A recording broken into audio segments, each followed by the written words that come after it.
بسم اللہ الرحمن الرحیم۔ حضرات محترم، کلمہ طیبہ کا بنیادی مفہوم کیا ہے کہ جب انسان کلمہ طیبہ پڑھ لیتا ہے تو اس کا مقصد صرف مسلمان ہونا نہیں ہوتا،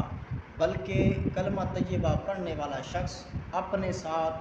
بہت ذمہ داریاں قبول کرتا ہے کہ جب وہ کلمہ طیبہ پڑھتا ہے تو مسلمان ہونے کے بعد اپنی زبان کے ساتھ اقرار کرنے کے بعد وہ مسلمان تو بن جاتا ہے، لیکن اس پر ایسے ذمہ داریاں اور ایسے اصول اس پر لاگو ہوتے ہیں، ایسے قوانین لاگو ہوتے ہیں کہ وہ مسلمان ہونے کے ساتھ ساتھ اپنی پوری زندگی اور پوری حیات کا دار و مدار اس کلمہ پر ہوتا ہے کہ انسان اپنے معاملات کیسے سنبھالتا ہے، ان کو کیسے چلاتا ہے۔ میرے دوستو،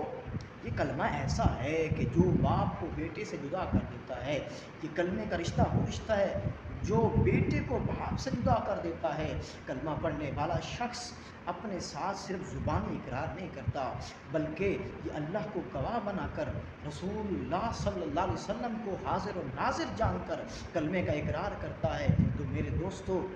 میں یہ پیغام دینا چاہتا ہوں آپ تمام لوگوں کو، کلمہ طیبہ کو عام نہ سمجھنا، یہ زبانی اقرار نہ سمجھنا، بلکہ یہ کلمہ تو بہت بڑی انسان کے ساتھ ایک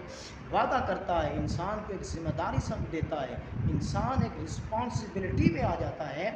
پھر انسان جب کلمہ کی مفہوم پر پورا اترتا ہے تو کلمے کا مفہوم کیا ہے کہ انسان کی پوری زندگی کا دار و مدار کلمے کے اندر سمو جائے۔ علامہ اقبال نے کیا خوب کہا تھا، زبان سے کہہ بھی دیا لا الہ